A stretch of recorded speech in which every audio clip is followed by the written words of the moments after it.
Diz assim a palavra do Senhor: tenho-vos dito isto, para que em mim tenhais paz. No mundo tereis aflições, mas tende bom ânimo, eu venci o mundo. Amém? Eu quero que você carinhosamente vire para o irmão que está do seu lado e diz assim: Jesus venceu. Você diz como um derrotado, irmão. Nós estamos falando de um Deus que venceu. Você vai falar novamente: Jesus venceu. A vitória é nossa. Pelo sangue de Jesus. Deus, em nome de Jesus, nós oramos nessa noite. Eu clamo, Senhor, que não seja eu, Samuel, pregando, mas que seja o Espírito Santo de Deus falando à sua igreja através da minha boca. Deus, não cesse de desvendar os mistérios da sua palavra. Nós queremos ouvir a sua voz e receber uma porção nova nessa noite. Em nome de Jesus, amém. E você ocupa o seu assento dando glória a Deus. Amém? Glória a Deus. Quem esteve conosco ontem me ouviu dizer que a pregação começou ontem e termina hoje. Eu não saí do capítulo 16, só fui para uns versículos à frente. Amém? Então, como foi dito ontem, vou refrescar a memória de vocês. Jesus, ele, em João capítulo 16, está no seu último encontro com os discípulos antes da sua morte, antes da sua crucificação. Jesus passa do capítulo 13 ao capítulo 17, falando com seus discípulos e partilhando de sua presença, ceando junto, para despedi-los antes de tomar a cruz, antes de ser traído por Judas o Iscariotes. Foi citado aqui que João é o único evangelho que não é chamado de evangelho sinóptico. Mateus, Marcos e Lucas são chamados de evangelhos sinópticos porque partem de uma visão similar, retratam histórias iguais, mas cada um segundo a sua experiência. João, por ventura diferente, foi escrito mais tarde. O Evangelho de João foi o último a ser escrito. E o Evangelho de João parte de uma visão totalmente pessoal, com histórias inéditas vistas por João. João, que é o apóstolo do amor, seu nome carrega esse significado, amor. João, ele traz o Evangelho de Jesus, que permita-me chamar de mais dramático. João coloca muito coração no seu Evangelho. De todos os 4 evangelhos de Jesus Cristo, João é o evangelista que coloca mais paixão e emoção na sua escritura. Muito porque ele, segundo Jesus, era o apóstolo que repousava a sua cabeça no peito de Jesus. Isso nos faz entender que quanto a pessoa mais próxima é de Jesus, mais paixão ela carrega em suas palavras. Toda vez que nós falamos acerca das coisas de Deus, se nós não falamos com paixão, se toda vez que nós mencionamos a obra de Deus e não pensamos com paixão, deve ser porque estamos longe do peito de Jesus. Mas eu convido a igreja nessa noite a repousar o seu peito sobre Jesus, para levar a obra dele com paixão, para ouvir a mensagem dele com paixão, para servir a Jesus com paixão. Bendito é o nome do Senhor Jesus.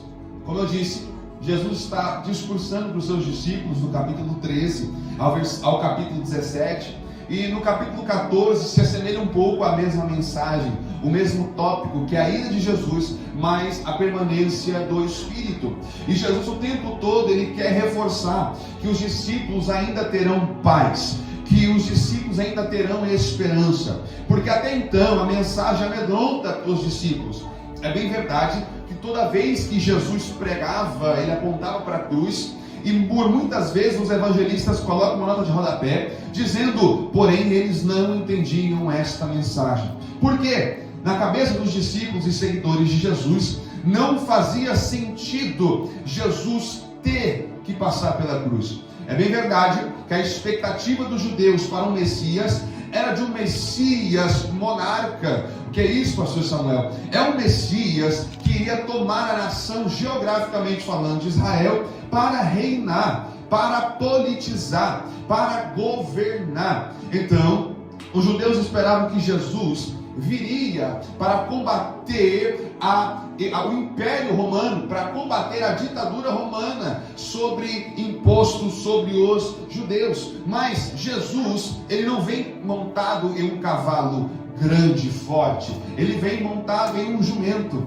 Jesus, ele não nasce de uma família elitizada, muito pelo contrário, é levantado no seu tempo dúvidas da sua paternidade, porque é bem sabido que para nós sabemos que o Espírito Santo gerou Jesus. Jesus, ele era carpinteiro, profissão pouco valorizada naquela época. Então Jesus, ele não preenche a expectativa que os judeus impunham sobre ele. Com isso, muitos não receberam como Messias. Agora perceba, Jesus com seus discípulos, ele cria um vínculo. Jesus com seus seguidores, ele cria um vínculo. E os discípulos não querem acreditar, ou não conseguem acreditar, que o destino dele é a cruz. Mas mal sabiam eles que a cruz é a qual nos abre o caminho da salvação. Jesus quer os apaziguar, não porque o tempo será pacífico, mas porque teremos uma esperança. Jesus quer ministrar paz sobre eles, não porque o governo vai começar a ajudar eles, muito pelo contrário. Depois da ascendida aos céus de Jesus Cristo, a igreja primitiva sofre inúmeras perseguições. Mas o que Jesus quer dizer é que nós não encontramos a paz no tempo presente. Jesus quer mostrar para os discípulos e para nós aqui em Londres hoje, que a nossa paz não se estribe no que acontece lá fora, mas a paz que nós temos, ela é dependente de uma palavra liberada sobre nós. Perceba, João capítulo 14, versículo 27, Jesus diz: deixo-vos a minha paz vos dou, não vos dou como o mundo a dá. Não vos dou como o mundo a dá. Não se turbe o vosso coração, nem se atemorize. Pouco depois, Jesus ainda fala no capítulo 14: não se turbe o vosso coração. Creis em Deus, creis também em mim. Na casa de meu Pai há muitas moradas. Percebe que Jesus está falando de paz, mas nada dessa paz aponta para o tempo presente. Eu vou melhorar para você entender isso. Nada dessa paz aponta para aquilo que eles vão enfrentar no mundo. A paz não depende do trabalho que os discípulos vão ter. A paz não depende do ciclo social que os discípulos vão ter. A paz não depende da estrutura que os discípulos terão para começar na igreja primitiva. Mas a paz se resume a: vou-lo preparei morada. Jesus está falando de uma paz que não depende daquilo que acontece aqui embaixo, mas daquilo que está sendo preparado lá em cima. Por isso que Jesus disse: a minha paz vos dou e não dou como o mundo a dá. Por quê? A paz que o mundo te promete é quando você estiver com dinheiro. A paz que o mundo promete é quando você estiver sarado completamente. A paz que o mundo te promete talvez é quando a sua família, seu casamento está estabilizado. Mas a paz que Jesus quer oferecer, tanto para os discípulos como para nós nesse sábado à noite, é uma paz que não depende da nossa conta bancária. É uma paz que não depende de quem está à nossa volta. É uma paz que não depende da nossa saúde, tampouco daquilo que possuímos. Mas é uma paz de que nós podemos passar o que for, mas há um lugar guardado para mim e para você. Jesus está falando de paz para os seus discípulos, em meio ao momento que eles vão passar por um turbilhão de coisas. Jesus vai ser traído, Jesus vai ser crucificado. Logo depois de sua ascensão aos céus, os discípulos serão perseguidos, todos com mortes trágicas. Mas a paz não depende de sua existência terráquea. A paz é estribada naquilo que os aguarda. Eu vim lembrar para você hoje, nesse sábado à noite, que a sua paz não pode depender de coisas que acontecem na terra, porque a sua maior segurança é que tem um lugar preparado para a sua vida. Jesus disse: tenho-vos dito isso, para que em mim tenhais a paz. Perceba, eu quero tratar do original desse versículo um pouco. Redobre sua atenção. Esse tenhais é o eco, no grego, que significa ter, segurar com a mão, ter posse, possessão da mente, segurar, agarrar, apegar-se, estar estreitamente unido a uma coisa ou a uma pessoa.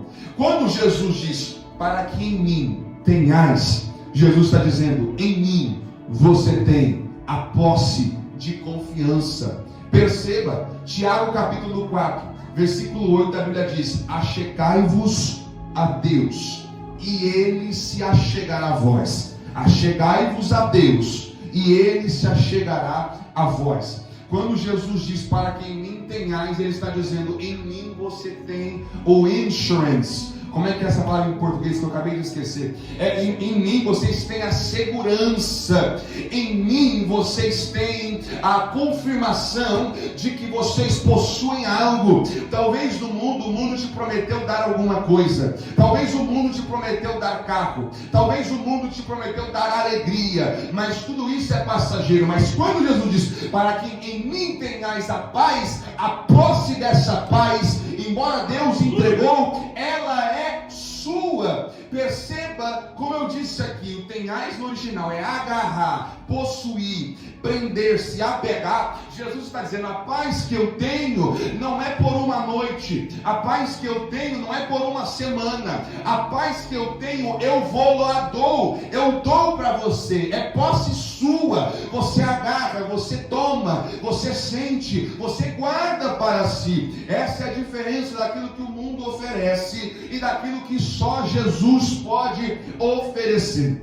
Quando você está no mundo, tudo aquilo que se encontra como alegria, como paz, com gozo, com felicidade, tudo isso, você precisa alimentar isso, porque nunca te sacia, nunca te sacia. O efeito da droga não te sacia, o efeito do álcool não te sacia, o efeito da prostituição não te sacia, porque toda vez que você prova um pouco, você precisa de mais, e mais, e mais, e mais. Mas a paz de Jesus, ela vem, mas não é passageira, ela vem e ela fica. Você abre as mãos, você recebe ela, você guarda no seu coração e ela mora com você, porque o que Deus tem para você é dom, é dado, é presente, é a paz de Deus. Então eu profetizo que todo espírito de ansiedade, todo espírito de insônia, todo espírito de perturbação sobre a sua vida tem que sair, não vai sair, tem que sair agora, porque Jesus liberou a paz dele sobre a sua vida. Quem recebe da glória a Deus. Para que em mim tenhais a paz. Paz no grego eirene. Essa paz é muito interessante, porque a paz que Jesus nos promete, do grego eirene, é um estado tranquilo de uma alma que tem certeza da salvação. Essa é a tradução para a palavra paz no grego, que é eirene. É ter certeza que você possui a sua salvação. Ou seja, nós achamos paz em Jesus porque ela nos credencia a um futuro melhor. Talvez você sendo crente hoje não muda algumas coisas que você tem acesso. Talvez você sendo crente hoje, a sua casa, você continua no mesmo endereço, você continua dirigindo o mesmo carro. Mas como foi dito aqui, a diferença é que há algo preservado e é certo que você a terá. Por que nós temos a paz em Jesus? Porque nós temos a certeza da salvação. É por isso que você vê um crente que está no primeiro amor, ou um crente que está vivendo a primeira essência. Esse crente pode passar céus e terra, pode cair o mundo, a economia da nação pode mudar completamente, carta de deportação pode chegar, e essa pessoa continua sã, essa pessoa continua serena. E alguém pode perguntar, que paz é essa? É porque não importa a nação que eu esteja, não importa o trabalho que eu ocupe, não importa o carro que eu dirijo, eu sei que há uma salvação que me aguarda. Nós precisamos como igreja resgatar esse sentimento. Aleluia. Nós precisamos como igreja resgatar esse sentimento. Atos dos Apóstolos diz que a igreja primitiva vivia todo dia como se fosse a volta de Cristo. E isso não é necessariamente por meio do inferno, mas porque eles sabiam que toda a pressão da época não se resumia àquilo que aguardava a eles. Por isso que o apóstolo Paulo escreve, se não me falha a memória, capítulo 5 de Romanos, ele diz que há uma glória vindoura esperando, e que o tempo presente, as aflições do tempo presente, não podem se comparar à glória que em nós há de ser revelada. Eu vim te refrescar a memória que há algo melhor te esperando, há algo melhor te aguardando, e essa tem que ser a nossa motivação para resistir na presença de Deus.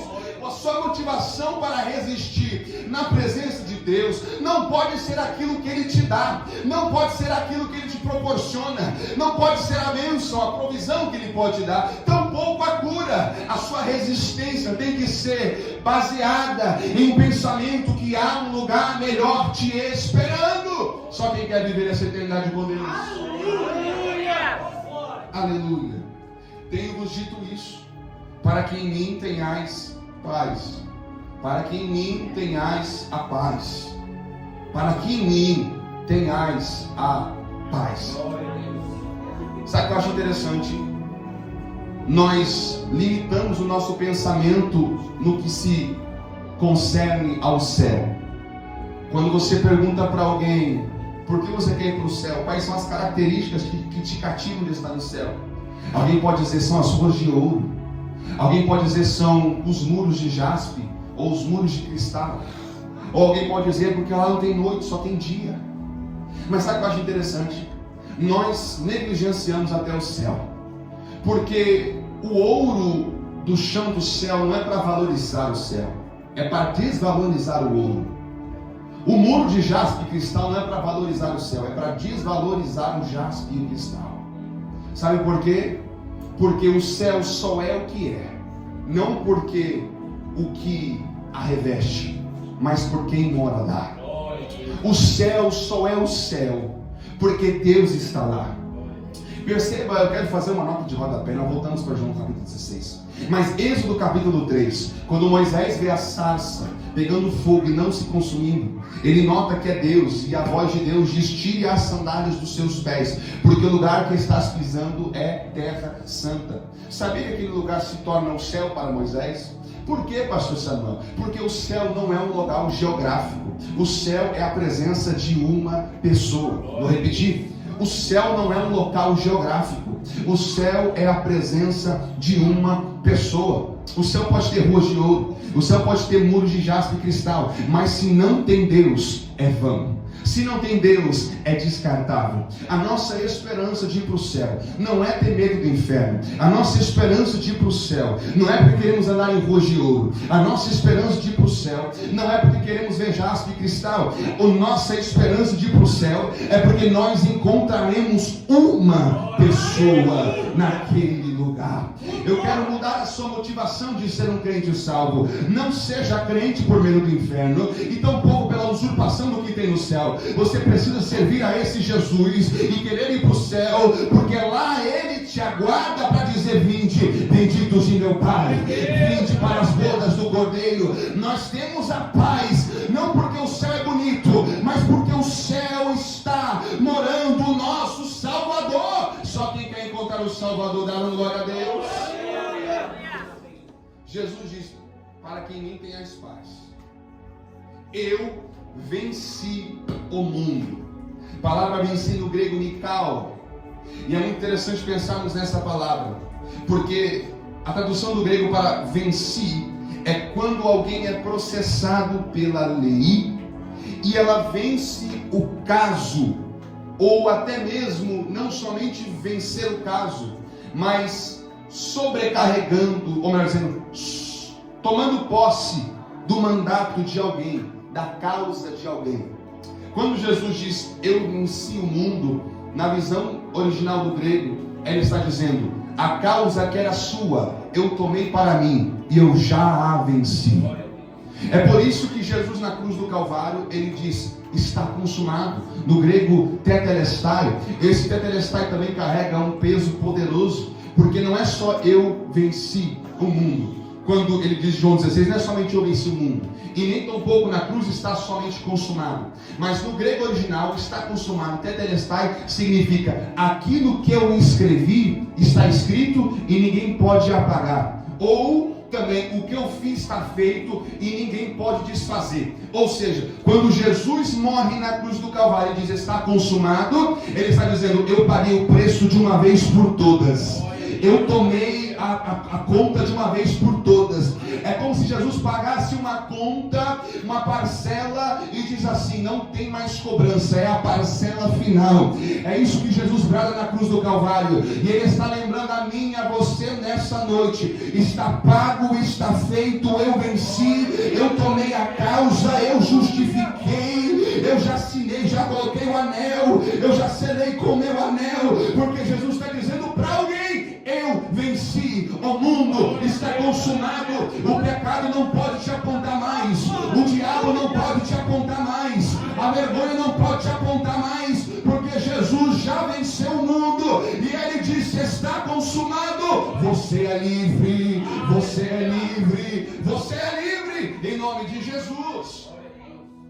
Por isso que o apóstolo Paulo escreve na carta aos Romanos, capítulo 3, olhe comigo, versículo 21 em diante: mas agora se manifestou, sem a lei, a justiça de Deus, tendo o testemunho da lei e dos profetas, isto é, a justiça de Deus pela fé em Jesus Cristo, para todos e sobre todos os que creem, porque não há diferença, porque todos pecaram e destituídos estão da glória de Deus, mas estão sendo justificados gratuitamente pela sua graça, pela redenção que há em Cristo Jesus. A paz que Jesus te dá, a garantia da salvação, ela é gratuita. Não precisa atravessar Londres de joelhos, não precisa jejuar por um ano, não precisa cortar os seus pulsos. Aquilo que Deus te deu é de graça. A paz que Deus tem para você é de graça. A salvação que Deus deu para você é de graça, e nada nos separará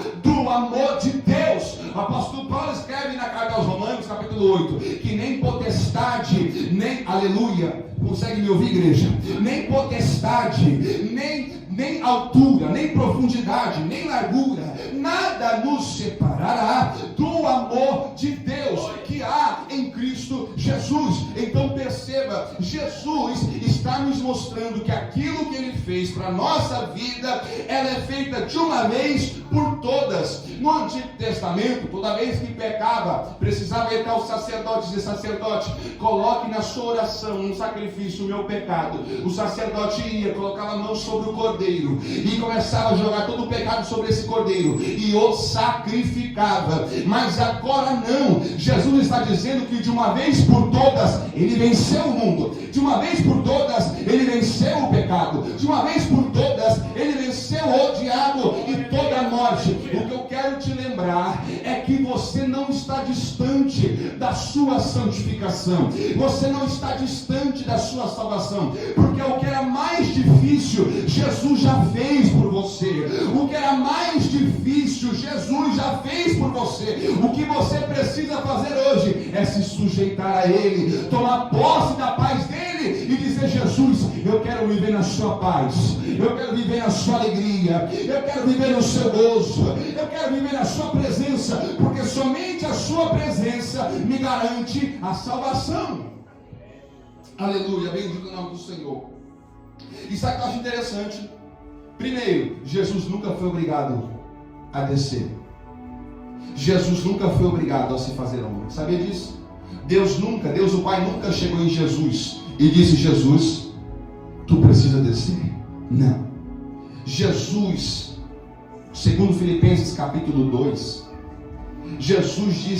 Paulo diz que Jesus se fez em forma de servo. Ou seja, ninguém impôs sobre ele ser servo, ele se fez servo. Era Jesus dizendo: não precisava, ninguém obrigou a eu ir, mas eu mesmo quero ir. Ninguém me obrigou a tomar a cruz, mas eu quero tomar a cruz. Ninguém me obrigou a salvar a humanidade, mas eu quero salvar a humanidade. E Jesus foi tão humano, que foi citado ontem, Lucas capítulo 22. Jesus diz: Pai, se possível, faça de mim esse cálice, sem antes que eu beba. Todavia não seja feita a minha vontade, mas a tua. Por quê? Jesus se entrega para morrer de forma voluntária. Mas quando Jesus está sofrendo a ira de Deus, nós não podemos esquecer que Ele não é somente 100% Deus, mas Ele é 100% homem.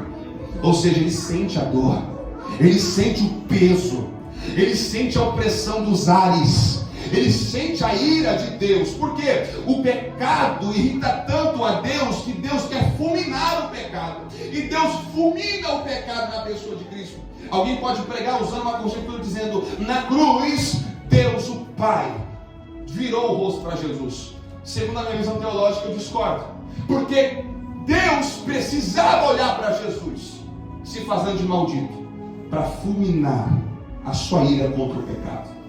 Pelo contrário, a Bíblia diz, segundo Paulo, que Deus achou prazer em moer o próprio filho, não porque ele queria machucar Jesus, mas é porque ele queria dar uma sentença final para o pecado.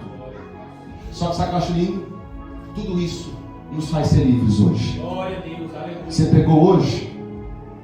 Deus pode te libertar novamente, porque o preço ele já pagou, ele já foi moído, ele já resistiu ao pecado, ele resistiu à maldição, ele resistiu à vergonha, e hoje nós somos livres para adorar.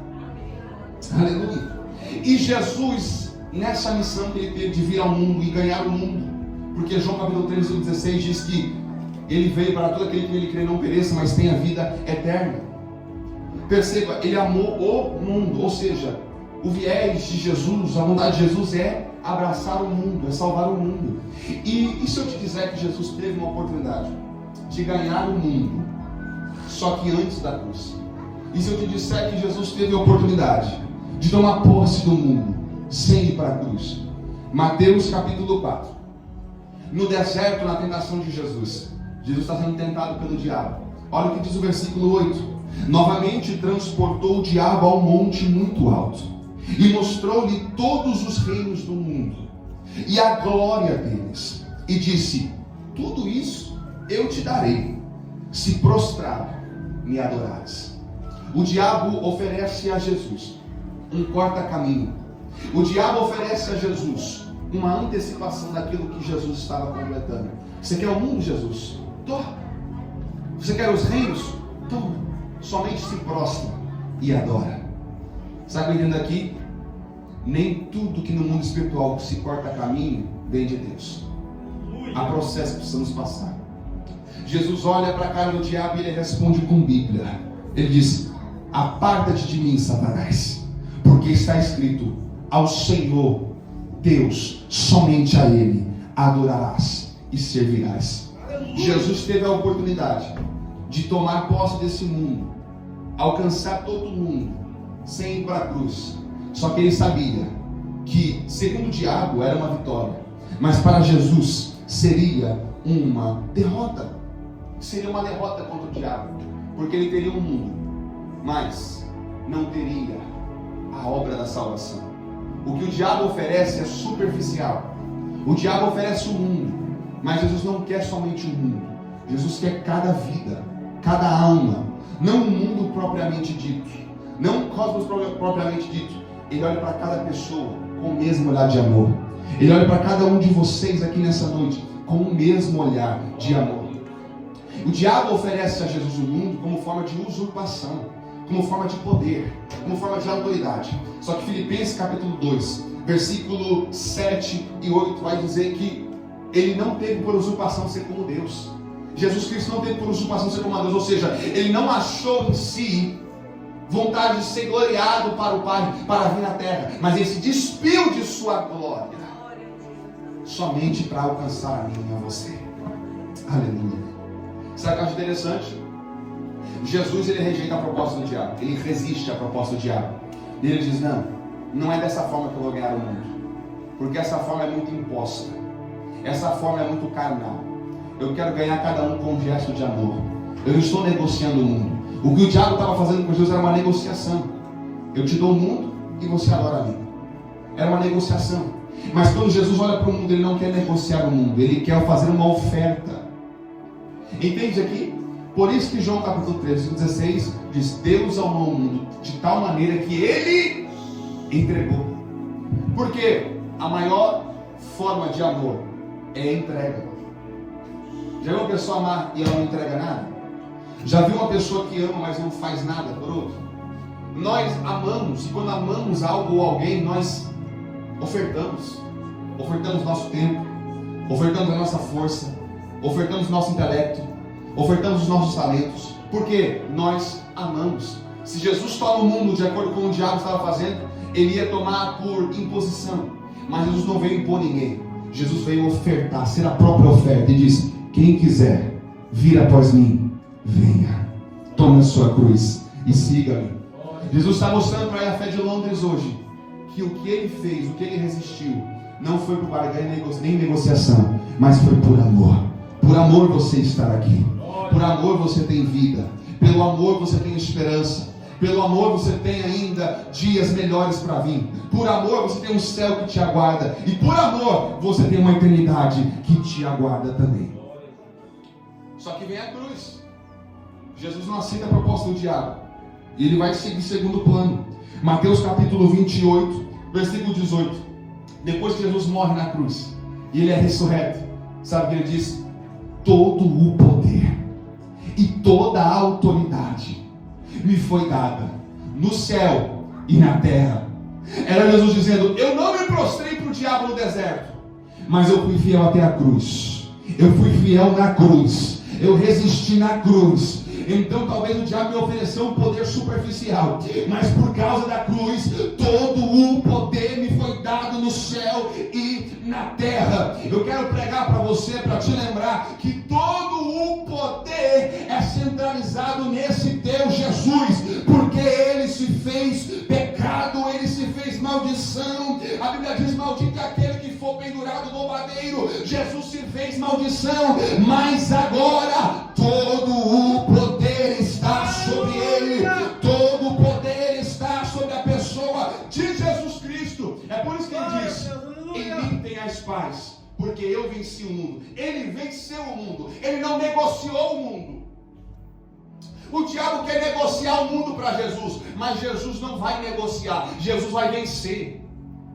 Aleluia, bendito é o nome do Senhor. Aleluia. Jesus ele vence, Jesus ele abraça, Jesus ele alcança o mundo. E é por isso que o apóstolo João escreve em sua primeira carta, capítulo 4, versículo 4: filhinhos, sois de Deus e já os tendes vencido. Por que, João? Porque maior é o que está em vós do que aquele que está no mundo. Jesus está lembrando alguém aqui em Londres, na nação da Inglaterra: Jesus já venceu o mundo. Então essa dor não é maior do que o seu Deus, essa dificuldade não é maior do seu Deus, essa tentação não é maior do seu Deus, essa provação não é maior do seu Deus. Jesus é maior, Jesus é maior, Jesus é maior.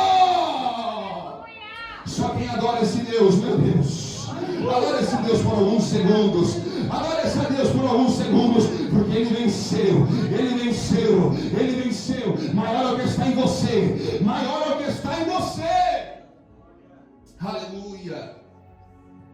Como Jesus venceu resistindo, agora vem a recompensa. Porque todo aquele que resiste tem uma recompensa, uma fé, e é a fé Londres. Toda resistência tem uma recompensa. Toda resistência contra o mundo tem uma recompensa. Toda resistência contra o pecado tem uma recompensa. Toda vez que você abre mão do seu tempo, do seu lazer, do seu descanso, para servir a Deus, para servir a esta casa, para orar, para engrandecer o nome de Deus, há uma recompensa. Há uma recompensa, há um galardão te esperando. Há presentes celestiais te esperando. E talvez a sua recompensa não seja nem aqui, mas para lá está garantido. Aleluia. Talvez o seu presente aqui não está garantido, mas lá está garantido. Aleluia. Que é isso, pastor Samuel? Se você vir para a casa do Senhor, se você citar a Jesus, não te prometo casa, Deus dá a casa, mas não te prometo. Não te prometo carro, Deus dá carro, mas eu não te prometo. Deus não promete dar trabalho, Ele dá trabalho, mas eu não te prometo isso. Mas uma coisa que Ele dá, que é certeza que afirmamos, é a paz que excede todo o entendimento. Já parou para pensar nisso? A paz que excede todo entendimento. É por isso que nós achamos paz em um mundo de guerra. É por isso que achamos paz no meio de uma nação corrompida. É por isso que nós achamos paz, vocês acham paz num país como esse, que foi pioneiro do cristianismo e hoje se voltou para outros lados, e você ainda assim tem paz nessa nação. Por quê? o que te traz a paz não está aqui. O que te traz a paz está lá. O que te traz esperança não está aqui. O que te traz esperança está lá. E é por isso que você resiste. É por isso que você vem num sábado à noite como esse e vem adorar a Deus, porque você sabe que a sua salvação, a alegria completa do seu coração não se resume ao que está aqui, mas se resume ao que está lá. Aleluia. Olhe para cá. Filipenses capítulo 2, Paulo está dizendo acerca de Jesus, olha aquele versículo 8 em diante. E achado na forma de homem, humilhou-se a si mesmo, sendo obediente até a morte de cruz. Por isso também Deus o exaltou soberanamente. Perceba, Jesus se humilhou e foi obediente até a morte de cruz. Mas por isso Deus o exaltou soberanamente. E lhe deu um nome que está acima de todo nome, para que ao nome de Jesus se dobre todo o joelho nos céus, na terra e debaixo da terra. Versículo 11: toda língua confesse que Jesus Cristo é o Senhor, para a glória de Deus o Pai. Eu quero lembrar a você que toda resistência tem uma recompensa.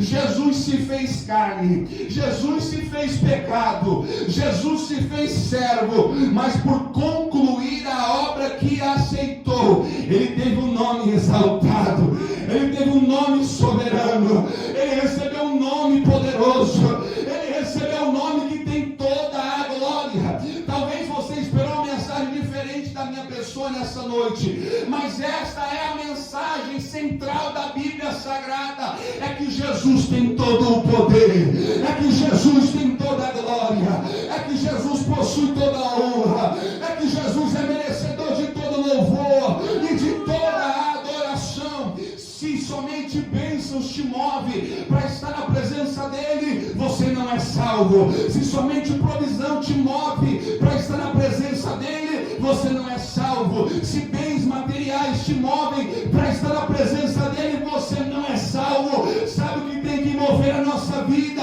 Sabe o que tem que mover a nossa adoração? É entender que ele é glorioso, é entender que ele é poderoso, é entender que ele é o maior, que ele é Deus, que ele é Senhor e que ele está acima de tudo e de todos. Será que só eu vim adorar a esse Jesus?